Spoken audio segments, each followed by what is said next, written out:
قیامت کے قریب بڑی بڑی نشانیاں آئیں گی، دجال آئے گا، دابۃ الارض آئے گا، یاجوج ماجوج نکلیں گے، پھر اس کے بعد سورج پچھم سے نکلے گا. یہ سب بڑی بڑی نشانیاں ہیں. حضرت عیسیٰ علیہ السلام کا نزول اس سے پہلے. یہ سب ہو جانے کے بعد پھر روئے زمین پر سے مسلمان ختم ہو جائیں گے. پھر ایک وقت آئے گا کہ جب سب لوگ اپنے اپنے کاموں میں مصروف ہوں گے، کوئی کسی کو پڑی نہ ہوگی. اور پھر دنیا میں سب اپنے اپنے کاموں میں اس طرح سے مصروف ہوں گے، کوئی کپڑا کاٹ رہا ہے، کوئی دودھ دوہ رہا ہے، کوئی کھیتی باڑی میں ہل چلا رہا ہے. اللہ تعالیٰ قرآن میں فرماتا ہے کہ تم دیکھو گے ان زلزلۃ الساعۃ شیء عظیم یوم ترونها تذهل كل مرضعۃ عما ارضعت وتضع كل ذات حمل حملها. اچانک ایک سور کی آواز آئے گی. وہی سور آج ہم نے تلاوت میں پڑھا ہے. اسرافیل علیہ السلام اللہ کے ایک فرشتے ہیں، ایک باجے کی شکل کی چیز وہ لے کر کھڑے ہیں. وہ بجانا شروع کریں گے. شروع میں دھیمی دھیمی آواز آئے گی اور یہ آواز بڑھتی چلی جائے گی یہاں تک کہ یہ آواز اتنی سخت ہو جائے گی کہ جو جہاں تھا وہیں کھڑا رہ جائے گا. کپڑا کاٹ رہا تھا اس کے ہاتھ سے کینچی گر گئی، جو کھیتی باڑی کر رہا تھا، ہل چلا رہا تھا، وہ وہیں کا وہیں رک جائے گا. دودھ دوہنے والا اس کا ہاتھ ویسی رہ جائے گا، یہاں تک کہ حاملہ عورتوں کے پیٹ سے بچہ نکل کر گر جائے گا، جو عورتیں حمل سے ہوں گی. اور اس کے بعد پھر ایسی غشی، پھر سب پر موت طاری ہوگی اور زلزلے آئیں گے اور پوری زمین کو ہلا کر کے ختم کر دیا جائے گا. یہ قیامت ہے، یہ قیامت ہے. سور پھونکنے پر سارے انسان جتنے روئے زمین پر ہیں سب کے سب ختم ہو جائیں گے. اس کے بعد اللہ تعالیٰ فرماتا ہے ثم نفخ فیہ اخری، پھر دوسری بار سور پھونکنے کا حکم ہوگا. لیکن کیسے؟ سور جب حضرت اسرافیل علیہ السلام پھونکیں گے، پہلے انسانوں کی موت، پھر یہاں پر جتنی مخلوقات ہیں، جنات ہیں، جانور ہیں، سب کی موت. چرند پرند تو چھوڑے، نباتات، یہ پیڑ پودوں میں کی جان ختم. چاند سورج کو جب ختم کر دیا گیا تو پھر کوئی چیز ہی نہیں، ستارے، چاند، سورج سب. بلکہ اللہ تعالیٰ کے جتنے ملائکہ ہیں، جبرائیل امین علیہ السلام سے لے کر دوسرے ایک فرشتے تک، سارے ملائکہ کو بھی موت آئے گی. سب موت کے شکار ہوں گے. اور سارے جب انتقال کر جائیں گے تو پھر بچتا کون ہے؟ صرف حضرت اسرافیل علیہ السلام جنہوں نے سور پھونکا. اب ان کو سور پھونکنے کا حکم جو تھا وہ کہا جائے گا روک دو اب. پھر اللہ تعالی حضرت اسرافیل علیہ السلام کو بھی موت طاری کرے گا. اور روح نکالنے والا فرشتہ کون ہے؟ ملک الموت اسرائیل علیہ السلام. اب تک یہ سب کی روح نکال چکے ہوں گے اور پھر اللہ تعالیٰ اسرائیل علیہ السلام کی بھی روح نکال دے گا. اسرائیل جو سب کی روح نکالتے ہیں ان کو بھی موت ہے، ان کو بھی موت ہے. اور پھر ہم نے پڑھا کل شیء ہالک الا وجہہ، ہر شے فنا ہو جائے گی سوائے رب العالمین کے. کل من علیہا فان ویبقى وجہ ربک ذو الجلال والاکرام، جو کچھ بھی ہے سب فنا ہو جائے گا، تمہارے رب کی ذات صرف باقی رہے گی، کوئی نہیں باقی رہے گا. پھر جب مولا کی مرضی ہوگی رب تبارک و تعالیٰ دوبارہ اسرافیل علیہ السلام کو اٹھائے گا. اسرافیل علیہ السلام دوبارہ اٹھیں گے اور پھر ان سے کہا جائے گا دوبارہ سور پھونکو، پھر سے پھونکو. اب جب دوبارہ حضرت اسرافیل علیہ السلام سور پھونکیں گے تو یہ زندگی کا سور ہے. پہلے والا یہ نفخہ اولا اس کو کہتے ہیں، وہ موت کا تھا، اور نفخہ ثانیہ حیات کا ہے، زندگی کا ہے. اب رب تعالیٰ نے جو وعدہ فرمایا تھا کہ ہم تمہیں موت کے بعد دوبارہ اٹھائیں گے، یہ وعدہ اس وقت پورا ہوگا. اب دوسرے مرتبہ جب سور پھونکنا شروع کرتے ہیں اسرافیل علیہ السلام، کتنے انسان آئے گئے، آدم علیہ السلام سے لے کر قیامت تک سب وہ زمینوں میں جہاں کہیں ہوں گے. کسی کو جلا کر ختم کر دیا گیا ہو، کسی کو جانور کھا گیا ہو، کسی کو پانی میں ختم کر دیا ہو، کسی بھی طرح سے، لیکن مولا تعالیٰ سب کو اٹھانے والا ہے. لیکن فرمایا حدیث پاک میں ہے کہ یہ دوسری سور پھونکنے کے بعد سب سے پہلے روئے زمین پر جو اٹھیں گے وہ محمد الرسول اللہ کی ذات۔ میرے آقا صلی اللہ تعالیٰ علیہ وسلم فرماتے ہیں میں اپنی قبر سے اٹھوں گا سب سے پہلے، اور محشر کے میدان کی طرف جو حضور جائیں گے تو فرماتے ہیں حضور صلی اللہ علیہ وسلم اٹھیں گے، ان کے بعد ابو بکر صدیق، ان کے بعد عمر فاروق رضی اللہ تعالیٰ عنہ، پھر ساری کائنات کو اللہ اٹھائے گا۔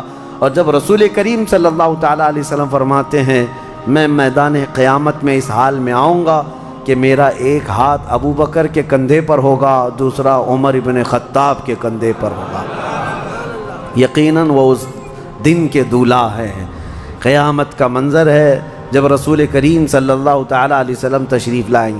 اور اس کے بعد رب تعالیٰ نے فرمایا، سورہ زمر میں 2 آیتیں آئی ہیں، وَسِيقَ الَّذِينَ كَفَرُوا إِلَى جَهَنَّمَ زُمَرًا، اب جو کفار تھے ان سب کو کھینچ کر کے لایا جائے گا میدان قیامت میں۔ پہلے تو میں آپ کو بتا دوں پوری تفصیلات قیامت کے میدان میں، اس کے بعد ان آیتوں کی تفسیر پر آتا ہوں۔ پھر جب سب کو اٹھا دیا گیا تو ایک زمین ہوگی، اب وہ زمین کہاں ہوگی وہ اللہ بہتر جانتا ہے کس جگہ، کیونکہ یہ زمین ہے ہی نہیں، یہ آسمان ہے ہی نہیں، تو پھر اس وقت بنے گا کیا یہ اللہ ہی بہتر جانے۔ کہاں بنے گا، کس طرح بنے گا، اس میں ہم نہ سوچ سکتے ہیں نہ مثال دے سکتے ہیں۔ اب آپ مجھے بتاؤ یہ جو زمین جس پہ آپ بیٹھے ہیں یہ ختم ہونے والی، کیا رہے گا نیچے؟ آسمان جو دکھ رہا ہے یہ بھی ختم ہونے والا ہے، پھر کیا رہے گا اوپر ہمیں نہیں معلوم، لیکن اللہ کریم ایک زمین بنائے گا جس کے متعلق کہا گیا وہ تانبے اور پیتل سے بنی ہوئی ہوگی، یہ مٹی والی زمین نہیں۔ اور پھر اس کے بعد سورج کو پھر دوبارہ زندہ کیا جائے گا اور سورج کو سب کے سروں پر لا کر کھڑا کر دیا جائے گا۔ اب وہ زمین اور جس میں سارے انسانوں کو جمع کر دیا گیا ہے، آپ اندازہ کریں وہ زمین میں نہ کوئی عمارت ہوگی نہ درخت ہوگا، وہ بالکل فلیٹ زمین ہے، صرف میدان ہی میدان ہے۔ ایسا نہیں ہے کہ یہاں پر کوئی میدان اور تھوڑی دور کے بعد کوئی عمارت دکھے گی یا کوئی درخت دکھے گا یا کوئی پہاڑ، نہیں، کچھ نہیں، صرف سیدھی زمین۔ اسی لیے کہ وہاں تم 500 سال بھی اس میدان میں بھاگتے رہو گے تو سائے کے لیے ایک پتا بھی نہیں ملے گا، ایک پتا بھی نہیں، کہاں سایہ حاصل کر سکو۔ لیکن کچھ خوش نصیبوں کے لیے اللہ نے فرمایا کہ عرش کا سایہ انہیں اللہ عطا فرمائے گا۔ وہ کون لوگ ہیں؟ ان میں کئی لوگ ہیں، جس میں سے ایک ہی میں بتاتا ہوں، رجل تعلق قلبہ بالمساجد، وہ ایسا آدمی جس کا دل مسجدوں میں لگا ہوا ہے، قیامت کے دن اسے اللہ عرش کا سایہ عطا فرمائے گا۔ آپ کی نماز ہو گئی، بیٹھے کیوں ہیں؟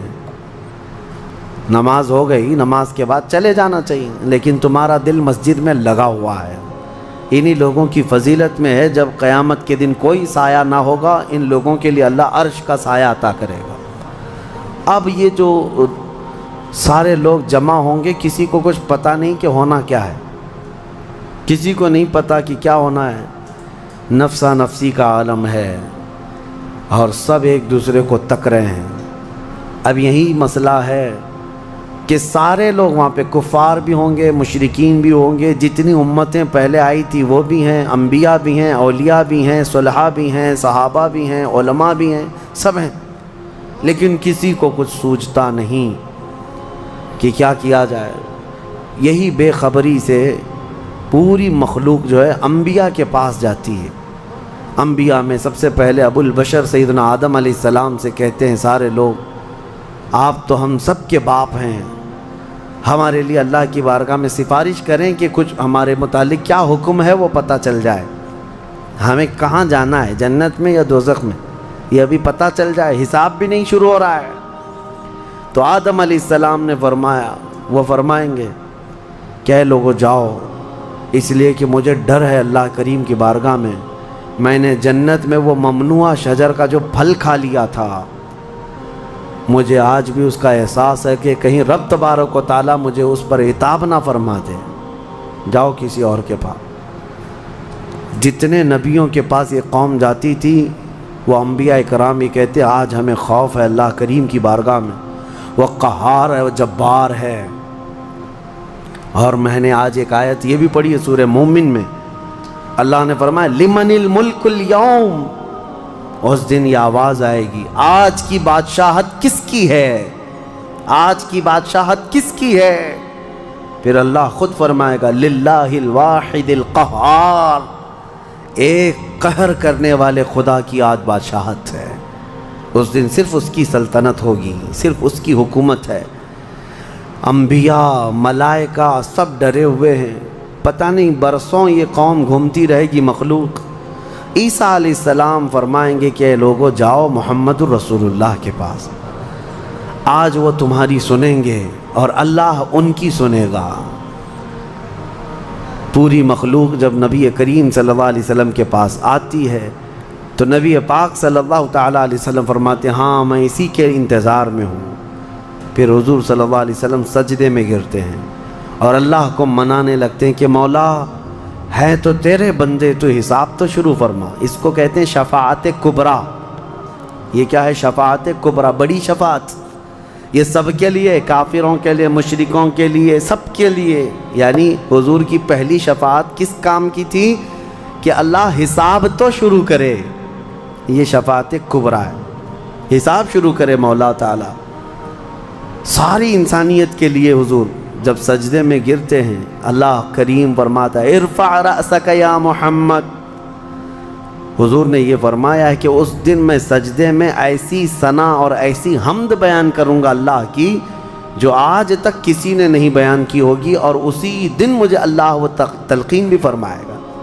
اور جب حضور ثنا کر رہے ہوں گے اللہ فرماتا ہے ارفع رأسک یا محمد، اے محمد صلی اللہ علیہ وسلم اپنا سر اٹھائیے، آپ مانگیے آپ کو دیا جائے گا، آپ پوچھئے آپ کو جواب دیا جائے گا۔ یہ پہلا سوال ہے اللہ کی بارگاہ میں قیامت کے دن، اور پہلا جواب ہے، باقی کسی بندے کو کوئی جواب نہیں تھا۔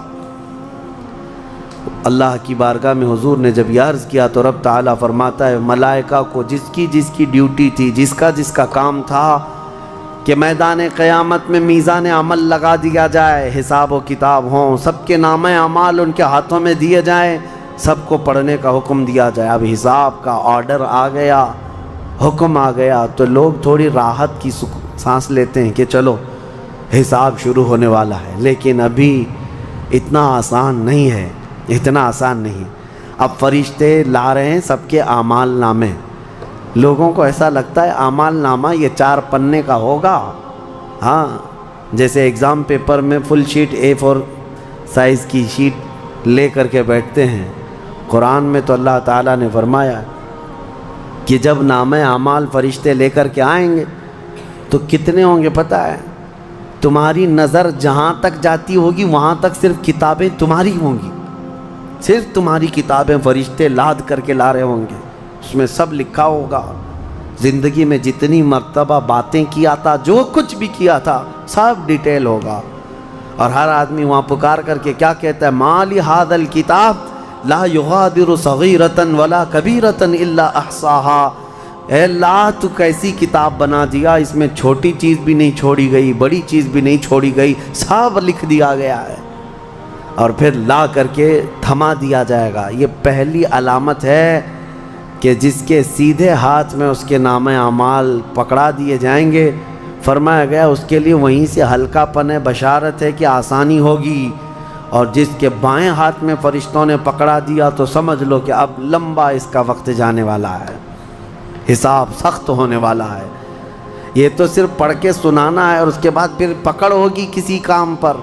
یہ تو نے کیوں کیا تھا، اس کی وجہ بتا، یہ تو نے کیوں کھایا تھا، اس کی وجہ بتا، اس کے ساتھ ایسا کیوں کیا تھا، اس کا سبب بتا۔ صرف پڑھ کر کے سنانا نہیں ہے، جو کیا تھا اس کی وجہ بتانا ہے، اور جب وجہ کچھ نہ ہوگی حکم آ جائے گا کہ انہیں اوندھے منہ کھینچ کر کے دوزخ کی طرف لے جائیں۔ یہ قیامت کے دن ہو رہا ہے۔ اب یہاں پر ایک دوسری شفاعت ہے میرے آقا صلی اللہ علیہ وسلم۔ اب یہ جو شفاعت ہے یہ خاص امت محمدیہ کے لیے۔ ایک شفاعت حضور نے فرمائی سارے انسانوں کا حساب شروع ہو جائے۔ جب حساب شروع ہو گیا تو رب حضور صلی اللہ تعالیٰ علیہ وسلم پھر سجدہ کرتے ہیں اللہ کی بارگاہ میں۔ اللہ فرماتا ہے محبوب سر اٹھائیں پوچھیں آپ کو دیا جائے گا۔ حضور عرض کرتے ہیں مولا میری امت کی بخشش آسان فرما دیں، میری امت کا حساب آسان فرما دیں۔ اب حضور کو اختیار دیا جائے گا، حضور کی یہ بھولی بھالی امت جہاں جہاں ہوگی حضور صلی اللہ علیہ وسلم فرماتے ہیں میں ان کو دور سے پہچان رہا ہوں گا۔ دیکھو میرے عزیزو بھرا مجمع ہے، کتنی امتیں ہیں۔ ایک صحابی نے پوچھا یا رسول اللہ ہم کو آپ قیامت میں پہچانیں گے؟ حضور نے فرمایا یقیناً پہچانوں گا۔ کیسے؟ حضور فرماتے ہیں زندگی میں تم جو وضو کرتے تھے، یہ جو اعضائے وضو ہیں چہرہ اور ہاتھ، حضور فرماتے ہیں قیامت کے دن یہ سورج کی طرح چمک رہے ہوں گے، اور اسی چمک سے میں پہچان لوں گا یہ میری امت ہے جس کے ہاتھ چہرے چمک رہے ہوں۔ جو وضو ہی نہیں کرتا اس کا کیا چمکے گا؟ لیکن حضور صلی اللہ تعالیٰ علیہ وسلم نے حدیث پاک ہے یہ وضو کے اعضاء کی چمک سے حضور اپنی امت کو پہچان لیں گے، فلاں میرا امتی ہے، فلاں میرا امتی ہے۔ بہرحال اب اس کے بعد اب میں ان آیتوں کی طرف آتا ہوں۔ حساب و کتاب ہو رہا ہوگا۔ سب سے پہلے وہاں پر قیامت کے دن جن کو لایا جائے گا، الگ الگ روایات ہیں، اس میں 3 لوگوں کے متعلق فرمایا گیا، ایک عالم، ایک شہید اور ایک امیر آدمی پیسے والا۔ حالانکہ تینوں اچھے لوگ تھے دنیا میں۔ یہ جو امیر تھا بہت پیسہ بانٹتا تھا، اور یہ قاری قرآن تلاوت اچھی کرتا تھا، اور یہ شہید تو جنگ میں شہید ہوا تھا لڑ کر کے۔ تینوں کا حساب ہو رہا ہوگا۔ سب سے پہلے رب تبارک و تعالیٰ اس قاری قرآن کو بلائے گا، بتا تو قرآن کیوں پڑھتا تھا؟ وہ کہے گا میں نے تجھے اچھی آواز دی تھی، تو نے اس آواز کا کیا کیا؟ وہ کہتا ہے میں قرآن پڑھتا تھا بہترین انداز میں۔ رب تعالیٰ فرماتا ہے تو اس لیے پڑھتا تھا کہ لوگ تیری آواز کی تعریف کریں، کیا آواز ہے، اور لوگوں نے تعریف کر دیا، دنیا میں تجھے تیرا بدلہ مل گیا، یہاں قیامت میں کچھ نہیں، جاؤ جہنم میں۔ مالدار آئے گا، اس سے رب تعالیٰ فرمائے میں نے تجھے بہت مال دیا تھا، کیا کیا؟ کہے گا رب تعالیٰ میں نے غریبوں میں تقسیم کیا ہے، بہت خیرات کیا ہے۔ اللہ کریم فرماتا ہے کہ تو نے تو یہ نیت سے تقسیم کیا تھا نا کہ لوگ تجھے دیالو کہیں، سخی کہیں، تیری مال کی تعریف کریں، تو لوگوں نے تو وہ تعریف کر دی، دنیا میں جو تجھے ملنا تھا وہ مل گیا، تیری خواہش ہو گئی، یہاں کچھ نہیں۔ اسے بھی فرمایا جائے گا دوزخ میں ڈال دو۔ تیسرا جو شہید ہے اس کے لیے بھی رب تعالیٰ فرماتا ہے میں نے تجھے جوانی دی تھی، کیا کیا؟ کہا اے اللہ میں لڑتا رہا کافروں کے مقابل میں اور اپنی جان دے دیا۔ فرماتا ہے رب تعالیٰ کہ تو یہ سوچتا تھا نا کہ لوگ تیری بہادری کی تعریف کریں، لوگ تجھے بطل جلیل کہیں، مجاہد کہیں، تو یہ لوگوں کی تعریف سننے کے لیے کرتا رہا۔ اگر تیری یہی خواہش تھی اور لوگوں نے تیری تعریف دنیا میں بہت کر دی، اب یہاں تیرا کچھ نہیں ہے، اسے بھی دوزخ میں بھیج دیا جا رہا۔ یہ ریاکاری ہے۔ یہ پہلا حساب جن لوگوں کا ہونے والا ہے، یہ 3 لوگوں کے بارے میں حدیث پاک میں ہے۔ پھر میرے آقا صلی اللہ علیہ وسلم فرماتے ہیں قیامت کے میدان سے اس وقت تک کوئی پیر ہٹا نہیں سکتا جب تک اللہ 5 سوالات نہ کر لے۔ ان میں سے پہلا سوال یہی ہے کہ اللہ فرمائے گا میں نے تجھے جوانی دی تھی، تو نے کہاں خرچہ کیا؟ یہ ہر ایک کو بتانا پڑے گا، ہر ایک کو بتانا پڑے گا۔ اب آپ اپنی اپنی تیاری کر لو کہ کہاں کہاں خرچہ کیا، اللہ کو مجھے بتانا ہے۔ آج اگرچہ تم ہماری باتوں کی طرف توجہ نہیں کرو گے، کیئر نہیں کرو گے، لیکن ایک دن وہ آئے گا جب تمہیں اللہ کی بارگاہ میں کھڑے ہو کر اپنی جوانی کا پل پل بتانا ہوگا، وہاں کوئی چارہ نہیں ہوگا۔ وہی اب آیت کریمہ ہے وَسِيقَ الَّذِينَ كَفَرُوا إِلَى جَهَنَّمَ زُمَرًا حَتَّى إِذَا جَاءُوهَا فُتِحَتْ أَبْوَابُهَا وَقَالَ لَهُمْ خَزَنَتُهَا، کافروں کی جماعت کو فرشتے کھینچتے ہوئے دوزخ کی طرف لائیں گے۔ دوزخ کیسی ہوگی میں انشاءاللہ العزیز اس کو عرض کروں گا آخری میں، رمضان کے آخر میں، کیونکہ یہ جو عشرہ گزر رہا ہے یہ جہنم سے آزادی کا عشرہ ہے۔ کاش اللہ ہمارا نام بھی آزاد ہونے والوں میں شامل فرمائے کہ جہنم سے آزاد ہونے والوں میں ہمارا نام شامل ہو گیا تو پھر قسمت ہی قسمت ہے۔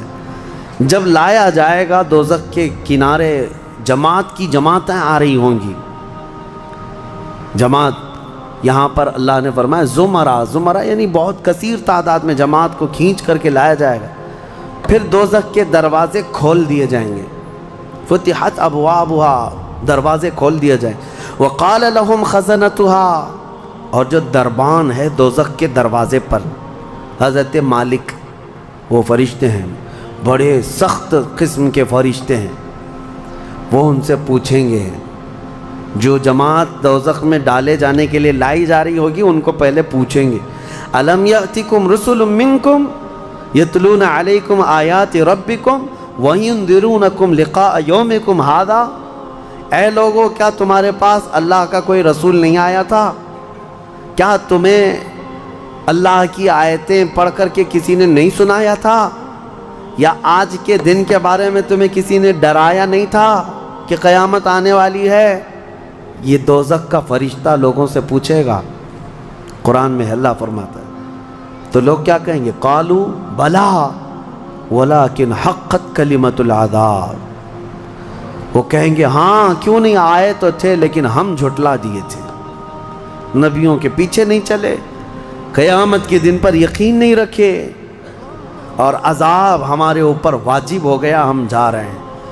قیل ادخلوا ابواب جہنم خالدین فیہا، ان سے کہا جائے گا ادخلوا ابواب جہنم، داخل ہو جاؤ جہنم کے دروازوں میں، خالدین فیہا، ہمیشہ تم رہو گے یہاں پر۔ یہ کافروں کے لیے ایسی آواز آئے گی کہ وہ چیخ مارتے ہوئے دوزخ میں کود رہے ہوں گے۔ فَبِئْسَ مَثْوَى الْمُتَكَبِّرِينَ، اللہ فرماتا ہے کیا ہی بری جگہ ہے، کیا ہی برا ٹھکانہ ہے یہ گھمنڈ کرنے والوں کا، زمین پہ اترانے والوں کا جو اللہ کو نہیں مانتے تھے۔ اب سنیے، 1000 سال تک دوزخ میں جلتے کڑتے رہیں گے، پکارتے رہیں گے، پکارتے رہیں گے، اے مالک اے مالک اے مالک اے مالک۔ کون؟ جو دربان دوزخ ہے، دربان ہے دوزخ کے دروازے کا، وہ 1000 سال کے بعد سن کر کے پوچھیں گے کیا بات ہے تمہاری، کیا چاہتے ہو؟ کفار و مشرکین کہیں گے کہ ہماری بات کرا دے اللہ سے، ہماری بات کرا دے اللہ سے کہ کچھ ہم پر بھی رحم ہو جائے۔ حضرت مالک کہتے ہیں خدا قہار ہے غضب پر، خدا قہار ہے غضب پر، اللہ کریم کی بارگاہ میں بات کرنے کی بڑے بڑے فرشتوں کی ہمت نہیں ہے، کہیں گے ابھی نہیں میں بات کرا پاؤں گا، پھر وہ 1000 سال اور عذاب میں جلتے رہیں گے، چیختے رہیں گے۔ دوسرے 1000 سال کے بعد حضرت مالک پوچھیں گے کیا بات ہے؟ جہنمی کہیں گے کہ اے مالک تو ہماری بات کرا دے اللہ سے۔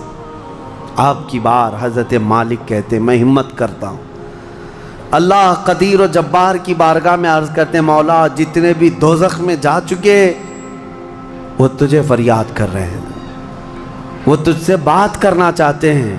اب رب تعالیٰ کی طرف سے جواب آتا ہے حضرت مالک کو، اے مالک ان دوزخیوں سے کہہ دو کہ آج کے بعد رب تبارک و تعالیٰ نہ ان کی طرف نظر فرمائے گا نہ کلام کرے گا، لا یکلمہم اللہ یوم القیامت ولا ینظر الیہم، ان کی طرف رب تعالیٰ دیکھنا بھی نہیں چاہتا۔ وہ قدیر و جبار خدا جب دنیا میں ہر دن بلا رہا تھا آجا میرے بندے میرے پاس، آجا میرے بندے میری طرف آجا، ففروا الی اللہ، اللہ کی طرف دوڑ پڑ، نہیں سنتا تھا، ایک دن بھی نہیں سنا، اور جہنم میں جانے کے بعد پکار رہا ہے پکار رہا ہے۔ رب تعالیٰ فرماتا ہے اب اللہ ان کی طرف دیکھنا بھی نہیں چاہتا۔ حضرت مالک جب یہ پیغام سنا دیتے ہیں اللہ کا، جہنم میں ایسی چیخ نکلتی ہے جہنمیوں کی کہ پورا جہنم ہلنے لگ جاتا ہے، کانپنے لگ جاتا ہے ان جہنمیوں کی چیخ سے، کہ اب ان کو کہہ دیا جاتا ہے خالدین فیہا، اب تم ہمیشہ ہمیشہ کے لیے رہو گے یہاں پر۔ اسی لیے میرے عزیزو کفر سے ڈرو، کفر سے ڈرو۔ گناہ کرنے کے بعد معافی ہے لیکن کفر کی معافی نہیں۔ اسی لیے اولیاء امت ڈرا کرتے تھے کہ کہیں موت سے پہلے ایمان چلا گیا، کفر پر موت ہو گئی تو کیا ہوگا، پھر ہمیشہ ہمیشہ کے لیے دوزخ میں جانا پڑے گا، نہ وہاں کسی کی سفارش ہوگی نہ کوئی شفاعت ہوگی۔ شفاعت اور سفارش گنہگاروں کے لیے ہے، کافروں اور مشرکین کے لیے نہیں۔ قرآن میں اللہ نے فرمایا ان اللہ لا یغفر ان یشرک بہ ویغفر ما دون ذلک لمن یشاء، بے شک اللہ تعالیٰ اس کے ساتھ کیے ہوئے شرک کو اور کفر کو ہرگز معاف نہیں کرے گا، اور اس کے علاوہ جو کچھ بھی کیا ہے اللہ سب معاف کرے گا، کفر کو اور شرک کو معاف نہیں کرے گا۔ اب سنیے دوسری آیت ہے، وَسِيقَ الَّذِينَ اتَّقَوْا رَبَّهُمْ إِلَى الْجَنَّةِ زُمَرًا، اس میدان قیامت میں کچھ وہ جماعتیں بھی ہیں جو دنیا میں تقوی حاصل کر چکی تھی، فرمان خدا پر چلتی تھیں، ان کی نمازیں ٹھیک تھی، اللہ سے ڈرتے تھے، اپنی راتیں وہ رو رو کر گزارتے تھے، مولا کو پکارتے تھے۔ وہاں قیامت کے دن اللہ اللہ ان کے حال یہ ہیں کہ ان کا استقبال ہو رہا ہوگا، فرشتے ان کو سجا کر کے لا رہے ہوں گے، اور وہ بھی جماعت جماعت کے ساتھ جا رہے ہوں گے جنت کی طرف۔ تو جیسی وہ پہنچیں گے فتحت ابوابها، قرآن میں ہے 7 دروازے جنت کے ان کے لیے کھول دیے جائیں گے۔ یہ پرہیزگار لوگ ہیں، یہ تقوی والے لوگ ہیں۔ جیسے ہی جنت کے دروازے کھلیں گے وقال لهم خزنتها، وہاں پر بھی دربان ہے ایک، جنت کے دروازوں کا دربان وہ حضرت رضوان ہے علیہ السلام، وہ فرشتہ وہاں پر ہے، جنت کے دربان ہے۔ جیسے ہی یہ جماعتیں قریب پہنچیں گی دروازوں کے، کیا کہے گا دربان جنت؟ وقال لهم خزنتها سلام علیکم طبتم، مبارک ہو، اللہ کی سلامتی ہو تم کو۔ یہ جو ہم سلام کرتے ہیں نا السلام علیکم، یہ جنتی سلام ہے۔ یہ دربان جنت جو داروغہ ہے جنت کے دروازوں کا، وہ سلام کرے گا فرشتہ جو آ رہے ہیں جنت میں، سلام علیکم طبتم، مبارک ہو، خوش آمدید، اللہ کی سلامتی ہو، فادخلوها، آ جاؤ جنت میں داخل ہو جاؤ، خالدین، ہمیشہ کے لیے، اب تم بھی یہاں سے نہیں جاؤ گے۔ اب ہمارے اس چھوٹی سی زندگی میں بتاؤ میرے عزیزوں، اب اندر جیسے ہی جنتی داخل ہوتے ہیں، کیسے سب سے پہلی نعمت کیا ملتی ہے جنت میں؟ اللہ اکبر، آپ کے لیے اور ہمارے لیے سیب ملے گا، انگور ملے گا، گوشت ملے گا، کھانے کے لیے کیا ملے گا؟ میرے عزیزوں سب نعمتیں اپنی جگہ پر، لیکن فرمایا گیا جنتی جیسے ہی جنت میں پہلا قدم رکھتا ہے محمد الرسول اللہ کھڑے ہوں گے، میرے آقا صلی اللہ تعالیٰ علیہ وسلم ہوں گے اپنے امتیوں کے استقبال کے لیے۔ اس سے بڑی نعمت کیا ہے میرے عزیز؟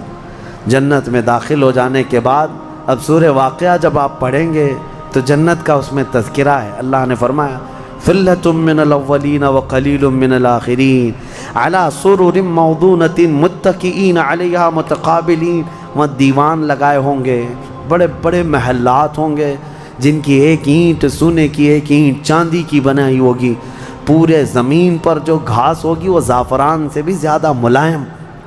اور اللہ نے کتنی جگہ قرآن میں فرمایا جنات تجری من تحتها الانہار، ایسے باغیچے جن میں نہریں بہہ رہی ہوں گی، اور ایسی نہریں جن کا پانی دودھ کی طرح سفید، شہد سے زیادہ میٹھا اور ٹھنڈا، یہ ٹھنڈے میٹھے پانی کی نہریں جس کو کوثر اور سلسبیل کہا گیا ہے، یہ جنت کے باغیچوں سے ہو کر گزر رہی ہوں گی۔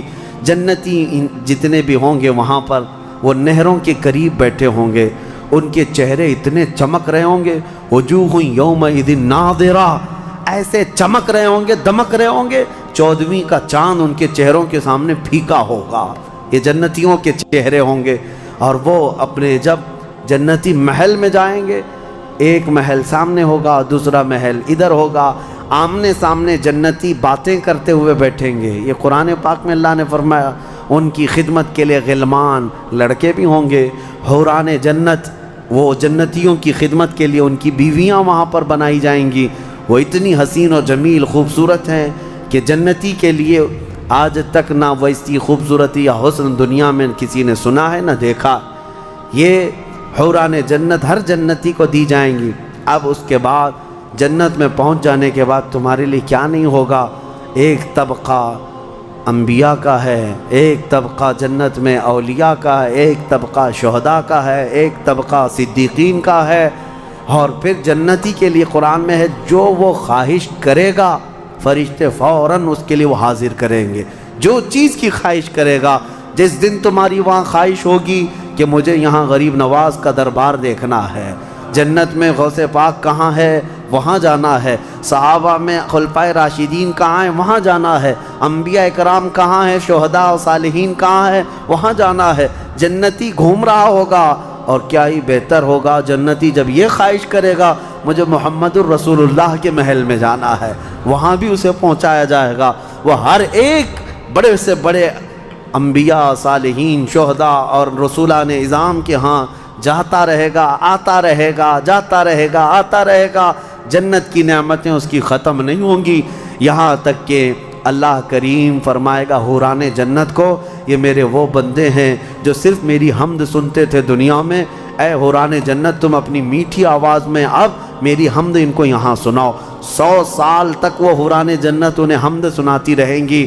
پھر جنتیوں سے اللہ پوچھے گا پیٹ بھر گیا؟ وہ جنتی کہیں گے مولا اور تیری تعریف سننے کا دل کرتا ہے. داؤد علیہ السلام جن کی آواز میں بڑی مٹھاس تھی، رب تعالیٰ فرمائے گا اے میرے داؤد خلیفۃ اللہ، آؤ ان جنتیوں کو اپنی سریلی آواز میں میری حمد سناؤ. اب وہ 100 سال تک سناتے رہیں گے اور جنتی مدہوش ہوں گے اور سنتے رہیں گے. یہ جنت کے ترانے وہاں پر سنائے جا رہے ہیں. اس کے بعد پھر رب تعالیٰ فرمائے گا اب تم سیراب ہو گئے کہ داؤد علیہ السلام کی زبان سے تو چڑیاں بھی سننے کے لیے کھڑی ہو جاتی تھی، پرندے بھی ہوا میں رک جاتے تھے.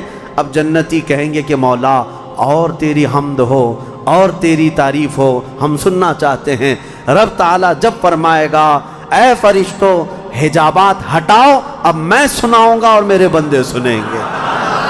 اب یہ جنت کی سب سے بڑی نعمت وجوہ یومئذ ناظرہ الی ربہا ناظرہ. مولا فرماتا ہے چہرے چمک رہے ہوں گے اس بات کے لیے کہ بغیر حجاب کے وہ اپنے اللہ کو دیکھ رہے ہوں گے. اس سے بڑی نعمت جنتی کو کچھ نہیں ہے کہ مولا کریم حجابات ہٹا دے گا. جس کے تم یہاں سجدے کرتے ہو، جس سے تم گڑ گڑا کر مانگتے ہو، وہ مولا جنت میں پردے ہٹا دے گا. اور فرمایا گیا جنت کی سب سے بڑی نعمت دیدار الہی ہے. اسی لیے رمضان میں بھی میرے آقا نے فرمایا افطار کرنے والے کو دو خوشیاں دی جائیں گی کہ جب بندہ افطار کرتا ہے تو اس کے لیے بھی یہ فرمایا گیا ہے کہ جیسے ہی وہ افطار کرتا ہے ایک تو اس کے پیٹ ٹھنڈے ہونے کی خوشی ہے، گلا تر ہونے کی خوشی ہے، لیکن دوسری خوشی ہر افطار کرنے والے روزے دار کے لیے کہ رحمان فرمائے گا میں نے تیرا محفوظ کر لیا ہے جنت میں، اب تجھے میں اپنا دیدار کراؤں گا. روزے داروں کو اللہ کا دیدار ہوگا تو یہ جنتی جنت میں پہنچ جائیں گے، دوزخی دوزخ میں پہنچ جائیں گے. میں نے یہ جو 2 آیتیں آئی تھی اس کی تفسیر آپ کے سامنے رکھ دی. فیصلہ تمہارے پاس ہے زندگی کیسی گزارو گے. لیکن میرے آقا نے فرمایا جنت کا جو راستہ ہے نا وہ کیسا ہے؟ کانٹوں سے بھرا ہوا ہے. یہاں دنیا میں جہنم کا راستہ پھولوں سے سجا ہوا ہے، بہت ٹھنڈا ہے، بہت آرام دہ ہے. دوزخ کا راستہ، میں الٹا تو نہیں بول رہا، سیدھا ہی بول رہا ہوں. جہنم کا راستہ پھولوں سے سجا ہوا ہے اور جنت کا راستہ کانٹوں سے بھرا ہوا ہے. میرے آقا نے فرمایا یہاں دنیا میں کانٹوں سے بھرا ہوا ہے، لیکن اس پر اگر کوئی چل گیا تو وہ کانٹے ختم ہوتے ہی اس کے لیے جنت کے باغات ہیں. اور جو دنیا میں ان پھولوں کے راستے کو چن لیا دوزخ کے، جیسے ہی یہ راستہ ختم ہوگا اس کے بعد صرف آگ ہی آگ ہے، آگ ہی آگ ہے. چنو کون سا راستہ، تم یہاں کے پھول چاہتے ہو یا پھر آخرت کے باغیچے، یا یہاں کے کانٹے اور آخرت کی آگ. یہ تمہارے ہاتھ میں ہے کس طرح سے تم اپنی زندگی کو متعین کرتے ہو. بس یہ رمضان کی آج پہلی تاکرات ہے، ہو سکتا ہے آج شب قدر ہو اور اللہ کریم کی بارگاہ میں مانگو کہ اے اللہ ہمیں بن مانگے تو نے اپنے حبیب کی امت میں پیدا کیا ہے اور ہم تیری بارگاہ میں اب سوال کرتے ہیں مولا تو اپنی جنت سے ہم غریبوں کو محروم نہ فرما.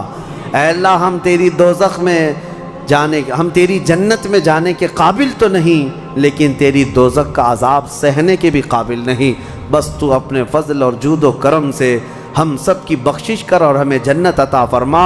الہی لست للفردوس اہلا ولا اقوى على نار الجحيم فاغفر ذنوبي بفضل جودك يا الله وآخر دعوانا عن الحمد